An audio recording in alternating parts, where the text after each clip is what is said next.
Hello friends, આજે આપણે બનાવવાના છીએ માવાના પેંડા અને એક ખૂબ જ સરળ અને બે જ વસ્તુથી બનાવવાના છીએ. ચાલો બનાવવાનું શરૂ કરીએ. સૌથી પહેલાં તો મેં માવો 1 કિલો લઈ લીધો છે અને માવાને સારી રીતે ખમણી અને તેને છૂટો છૂટો કરી લીધો છે. ત્યારબાદ હવે આપણે ચાસણી લેશું. તો મેં અહીં 700 ગ્રામ જેટલી ખાંડ છે તે લઈ લીધી છે. વાટકાનું માપ કરીને 700 ગ્રામનો વાટકો છે તેટલું માપ કરી અને ખાંડ એટલી લઈ લીધી છે. તમે વધારે ગળ્યું ખાતા હોય તો 1 કિલોની સામે 1 કિલો ખાંડ પણ લઈ શકો છો. હવે તેની અંદર આપણે થોડું એવું પાણી નાખશું. ચાસણી લેવા માટે બહુ વધારે પડતું પાણી નાખવાનું નથી, ખાંડ સાથે ડૂબી જાય એટલું પાણી નાખવાનું છે. તેને આપણે ગેસ પર મૂકશું અને ગેસની ફ્લેમ અત્યારે તો હાઈ જ રાખવાની છે. ધીમે ધીમે પાણીને હલાવતું રહેવાનું છે, વધારે પડતું હલાવવાનું નથી તો ચાસણીમાં આવતા વાર લાગશે. થોડીક વાર હલાવવાનું છે, પછી મૂકી દેવાનું છે.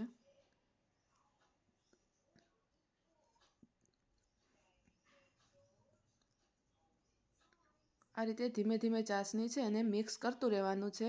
વધારે પડતું હલાવવાનું નથી. ચાસણીને સારી રીતે ઉકળવા દેવાની છે અને તેની અંદર આપણે 2 તાર, કારણ કે શિયાળો છે એટલે 2 તાર જેટલા લેવા પડશે. અને જો તમને 2 તાર લેતા ન આવડતા હોય તો પતાસાની રીતે પણ તમે કરી શકો છો કે વાટકા ઉપર ચાસણીનું ટીપું પાડી અને ચાસણી એ પણ હું તમને રીત દેખાડવાની છું કે કઈ રીતે ચાસણી લેવાની છે. ચાસણી સારી રીતે ઉકળવા માંડી છે પણ હજી તેનો તાર લેવાનો નથી.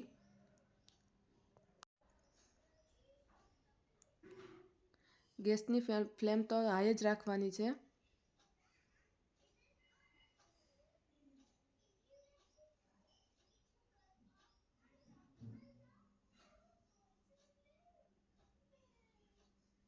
મને અહીંયા લગભગ ચાસણી આવતા 7 મિનિટ જેવો સમય લાગ્યો. તો તમે જોઈ શકો છો આ રીતે વાટકો લઈ અને તેની ઉપર સારી રીતે એકાદી બે ટીપું છે તે ચાસણીનું મૂકવાનું છે. જો ટીપું છે એ થોડુંક હાલતું થઈ જાય, એટલે કે પાણીનું હશે તેમાં રગેડો ચાલશે તો એ ચાસણી હજી આવી નથી.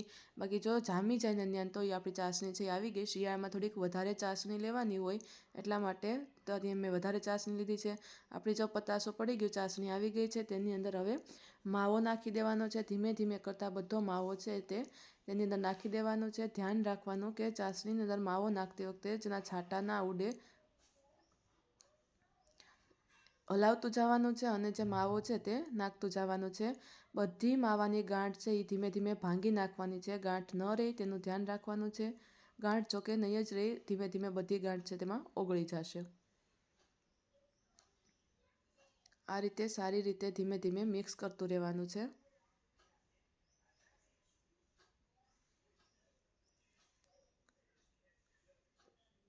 માવો જે નાખ્યો છે સતત હલાવતું રહેવાનું છે અને હવે ફ્લેમને સાવ મીડિયમ કરી દેવાની છે, કારણ કે હવે માવો છે નીચે બેસવાની શક્યતા રહી છે. એટલા માટે સતત એને હલાવતું રહેવાનું છે. તળિયે ચોટી ન જાય તેનું ધ્યાન રાખવાનું છે. નહીંતર દાજની વાસ આવવા માંડે માવામાં. બધી ગાંઠું સારી રીતે ભાંગી નાખશું આપણે અને ધીમે ધીમે ઉકળવા દઈશું. મીડિયમ ફ્લેમ ઉપર જ, ગેસ હાઈ ફ્લેમ કરવાનું ના રાખતા, કારણ કે તો નીચે બેસી જાય છે. માવો ધીમે ધીમે ઉકળવા માંડ્યો છે, પરપોટા થવા માંડ્યા છે.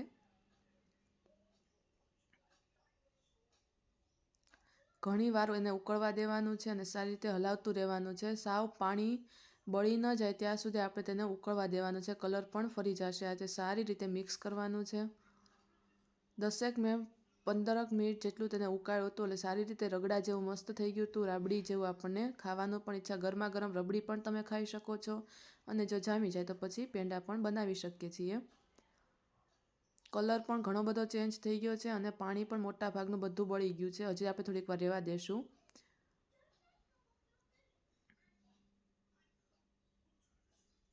તમે જોઈ શકો છો સારી રીતે ઉકળવા માંડ્યું છે. પરપોટા પણ એમાંથી નીકળવા માંડ્યા છે. અહીં પણ પરપોટામાંથી ઉડે નહીં તે ધ્યાન રાખવાનું છે, કારણ કે હવે તો ઉડવાની બહુ વધારે પડતી શક્યતા છે.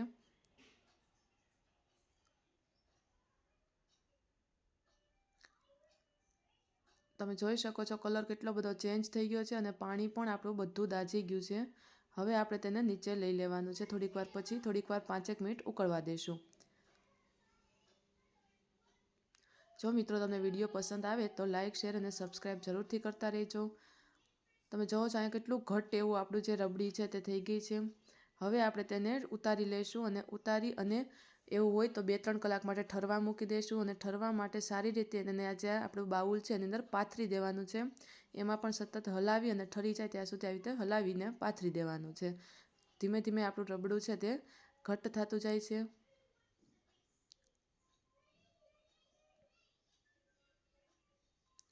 મેં અહીંયા 2 કલાક માટે પાથરી અને મૂકી દીધું હતું. 2 કલાકમાં તો જે રાબડું છે એ સારી રીતે જામી ગયું હતું. આ રીતે સારી રીતે મિક્સ કરી અને ચારે બાજુ પાથરી દેવાનું, આખા બાઉલની અંદર ફેલાવી દેવાનું છે. જોઈ શકો છો આ રીતે મેં ફેલાવી દીધું છે. હવે તેને 2 કલાક માટે આપણે રહેવા દઈશું, એટલે તરત જ એકદમ ઠરી જશે, એટલે જામવા માંડશે. જો મિત્રો તમે જોઈ શકો છો 2 કલાક પછી આપણું જે રાબડું છે તે સરસ રીતે જામી ગયું છે. હવે તે પેંડા વાળવા માટે યોગ્ય થઈ ગયું છે. હવે આને આપણે સારી રીતે લુવા વાળી અને પેંડા બનાવવા માંડશું. આ રીતે થોડો થોડો માવો છે એને લઈ ને સારી રીતે મિક્સ કરી અને નાના નાના લુવા વાળી અને આપણે પેંડા છે એ તૈયાર કરી નાખશું. એવું હોય તો ઘીવાળો હાથ કરતો જવાનો, એટલે પેંડામાં ચમક પણ બહુ સરસ આવે, ટેસ્ટ પણ ખૂબ જ સરસ આવે. ઘીવાળો થોડો થોડો હાથ કરવાનો અને પછી એના નાના નાના લુવા વાળી અને તમે કોઈ પણ ડિઝાઇન છે, રૂપિયાના સિક્કાની છે કે અથવા બીજી કોઈ ડીશ એવી ડિઝાઇનવાળી હોય તો એની પર તમે પાથરી શકો છો અને પેંડામાં સરસ ડિઝાઇન થતી રહે છે. નાના બાળકોને ડિઝાઇન પાડવી બહુ ગમતી હોય છે, તો આ કામ તો એને પણ સોંપી શકો છો. આ રીતે આપણે બધા પેંડા છે તે તૈયાર કરી લઈશું અને આ પેંડાને લગભગ તમે 15 દિવસ જેટલું સ્ટોર પણ કરી શકો છો, કારણ કે આ પેંડાને કંઈ થતું નથી. પણ બને ત્યાં સુધી ફ્રીજમાં રાખવા અથવા તો એકદમ એરટાઇટ બોટલમાં પેક કરવા તો વાંધો નહીં આવે.